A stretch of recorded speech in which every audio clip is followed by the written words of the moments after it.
గుండమ్మని రౌడీలు ఎవరైతే కార్‌తోని యాక్సిడెంట్ చేస్తారో వాళ్ళు ఫోన్ చేస్తారనమాట భువనకి. ఇక భువన పక్కన సుమలత, అలాగే అక్షిత కూడా ఉంటారు. ఇక ఆ రౌడీలు ఇలా చెప్తుంటారు, "కొంచెం పెద్ద మిస్టేకే అయిపోయింది మేడం" అనగానే భువన కంగారు పడిపోతూ ఉంటుంది. "ఏమైంది చెప్పండి" అని చెప్పి అనగానే పక్కనే ఇటు అక్షిత, సుమలత కూడా వింటూ ఉంటారు. ఆ రౌడీలు చెప్తారు, "అంటే మేడం మేము యాక్సిడెంట్ చేశాము, కార్‌తో గుద్దేశాము.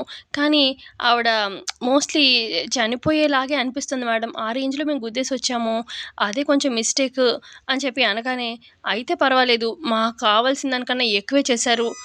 So, no problem. ఆవిడ బ్రతికినా, చచ్చినా మాకేమి ప్రాబ్లమ్ లేదు" అని చెప్పి అంటూ ఉంటుంది భువన హ్యాపీగా. ఇక అక్కడున్న సుమలత అంటుంది, "ఏం పర్వాలేదు. ఆవిడ చచ్చినా, బ్రతికినా ఏం కాదులే కానీ మీరు కొన్ని రోజులు అండర్ గ్రౌండ్‌కి వెళ్ళిపోండి. మీ కారు అదే మీ వెహికల్ మీరిద్దరూ అండర్ గ్రౌండ్‌కి వెళ్ళిపోండి. ఎవరికీ కనిపించకూడదు కొన్ని రోజులు" అని చెప్పి అంటుంది సుమలత.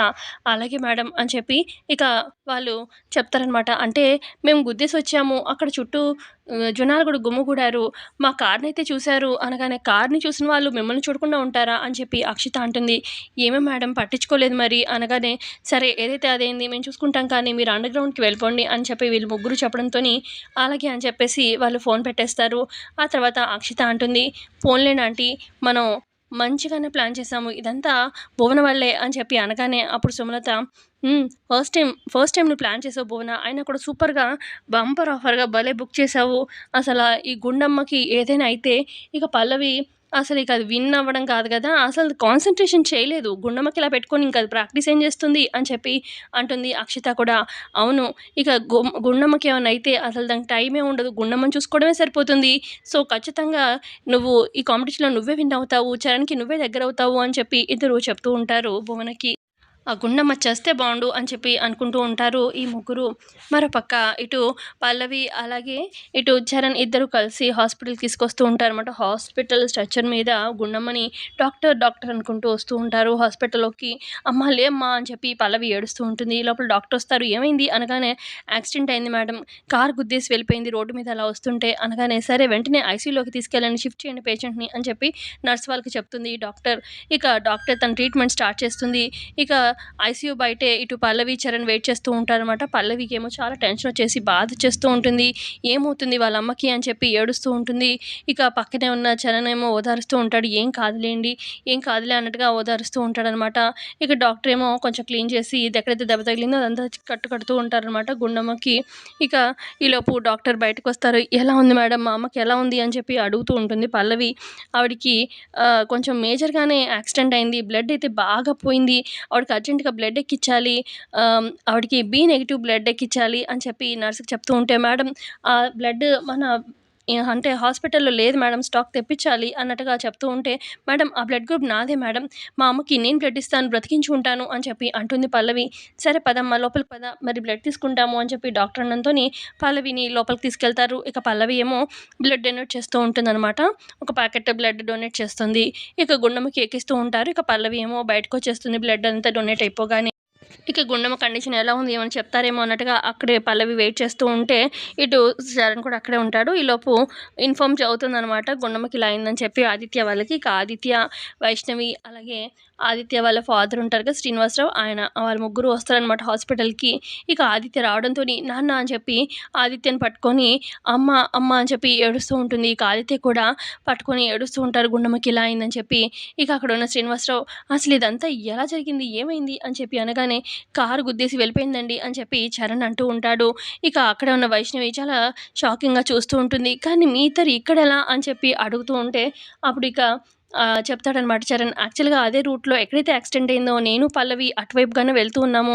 ఇక అక్కడ జనాలు గుమిగూడేసరికి మేము ఏంటా అని చెప్పి చూస్తే గుండమ్మ గారే ఉన్నారు. అందుకే మేము అప్పటికప్పుడు అర్జెంట్‌గా ఇలా తీసుకొచ్చాము" అని చెప్పి చెప్తూ ఉంటాడనమాట చరణ్. ఛ! ఇది చచ్చేది కదా దాని మానానది. ఇదేంటో మరి ఈ పల్లవి టైంకెళ్ళి తీసుకొచ్చింది. ఏమవుతుందో ఏమో! గుండమ్మ చస్తే బావుండు అని చెప్పి అనుకుంటూ ఉంటుంది మనసులో వైష్ణవి. గుండమ్మకి డాక్టర్ ఏమైంది? ఏం చెప్తారా? అని చెప్పి కంగారు పడుతూ ఉంటారనమాట. ఈ లోపల డాక్టర్ బయటకు వస్తారు. "మేడం మా వైఫ్ గుండమ్మకి ఎలా ఉంది?" అని చెప్పి ఆదిత్య అడుగుతూ ఉంటే, గుండమ్మ గారి పరిస్థితి అయితే ఏం బాగాలేదండి. బాగా బ్లడ్ పోయింది యాక్సిడెంట్ అవ్వడం వల్ల. ఇదిగో ఈ అమ్మాయే బ్లడ్ డొనేట్ చేసింది అని చెప్పి అని చెప్తూ ఉంటారనమాట డాక్టర్ ఆదిత్యకి. ఆ తర్వాత ఇక గుండమ్మ గారికి మెలుకువ వస్తే బావుండు. ఇంకా మెలుకువ రాలేదు. సో, ఒక 8 అవర్స్ అయితే గడవాలండి. 8 అవర్స్ గడిస్తే కానీ ఏం చెప్పలేము. ఆవిడకి 8 అవర్స్ లోపు మెలుకువ రావాలి. చూద్దాము అని చెప్పి డాక్టర్ వెళ్ళిపోతారు. ఇక 8 అవర్స్ టైమ్ ఇచ్చారు కదా అన్నట్టుగా వెయిట్ చేస్తూ ఉంటారు. ఇకప్పుడు ఆదిత్య అంటూ ఏంటో నాన్న ప్రతిసారి గుండమ్మ జీవితంలోనే ఇలాంటి మలుపులు ఎందుకు ఆ దేవుడు పెట్టాడో, తను ఎంత మంచిది, తనకి ఎందుకు ఇలాంటి పరీక్షలు ఎదుర్కొంటుందో అర్థం కావట్లేదు. మొదట్లో నేను సరిగ్గా చూసుకునేవాడిని కాదు పెళ్ళైన కొత్తలో. కానీ అలాంటిది చాలా ఓపికగా నన్ను మార్చుకుంది గుండమ్మ. తన జీవితం బావుంది కదా, నేను మారాను కదా అనుకునే లోపు తనకి ప్రెగ్నెన్సీ వచ్చింది. పాప పుట్టింది. కానీ పాప పుట్టిన సంతోషమే లేదు. డెలివరీ టైంలోనే ఎవరో ఎత్తుకెళ్ళిపోయారు. 20 ఏళ్లుగా పాప కోసం వెతుకుతూనే ఉంది. తన జీవితం అంతా ఇలాగే ఉంది. ఇక మధ్య మధ్యలో ఈ యాక్సిడెంట్‌లేంటి, ఏంటి ప్రతి ఒక్కరు హ్యాపీగా ఉండాలని గుండమ్మ ఎప్పుడు కోరుకుంటుంది నాన్న. కానీ తన జీవితమే ఎందుకు ఇలాగా అని చెప్పి ఆదిత్య ఏడుస్తూ ఉంటే, "ఏం కాదులేరా! మంచి వాళ్ళకి దేవుడు పరీక్షలు పెడతాడు. కానీ వాళ్ళకి ఖచ్చితంగా మంచి రోజులుంటాయి" అని చెప్పి అలా ధైర్యం చెప్తూ ఉంటారు వాళ్ళ నాన్నగారు శ్రీనివాసరావు. ఇక అలా డాక్టర్ 8 అవర్స్ గడవగానే, "ఏంటి ఏమైంది మేడం 8 అవర్స్ అవ్వగానే మా అమ్మకు మెలుకువ వస్తుందన్నారు కదా! ఏమైంది?" అని చెప్పి పల్లవి అడుగుతూ ఉంటే, ఇక ఇటు పక్కనేమో కంగారు పడుతూ ఉంటుంది వైష్ణవి. ఇలాంటి టైంలోనే కదా అమ్మ, కూతురు, తండ్రి ఈ రిలేషన్ బయటపడుతుందేమో, పల్లవి ఏమైనా చెప్పేస్తుందేమో తనే తన కూతురని అన్నట్టుగా కంగారు పడుతూ ఉంటుంది. ఇక డాక్టర్ ఏమో 8 అవర్స్ గడిచింది. కానీ ఆవిడకి మెలుకువ రావాలి. కానీ స్పృహ రాలేదు. ఇంకా ఒక 2 అవర్స్‌లో మెలుకువ రాలేదంటే ఆవిడ కోమాలోకి వెళ్ళిపోయినట్టే. మేము కూడా ఏం చేయలేము అన్నట్టుగా డాక్టర్ చెప్పడంతోని ఇక ఇంకా పల్లవి అటు ఆదిత్య ఏడుస్తూ ఉంటారు. ఇక దేవుడిదే భారం దేవుడిని అడుగుతాను అని చెప్పి పల్లవి గుడికి వెళ్తుందనమాట. ఇక గుడిలో అమ్మవారిని అడుగుతూ ఉంటుంది. అసలు మా అమ్మ ఎన్ని సార్లు ప్రతి ఒక్కరి కోసం అందరూ బావుండాలని చెప్పి ఎంత చేస్తుంది. తన సొంత కూతురు నేనే అని నాకు తెలిసేలా చేశావు. మా అమ్మకి తెలియనీయకుండా నన్ను కట్టేసేలాంటి సిట్యుయేషన్ తీసుకొచ్చావమ్మా. అసలు మా అమ్మ నా కోసం ఎంత పరితపిస్తుంది చెప్పలేకపోతున్నాను.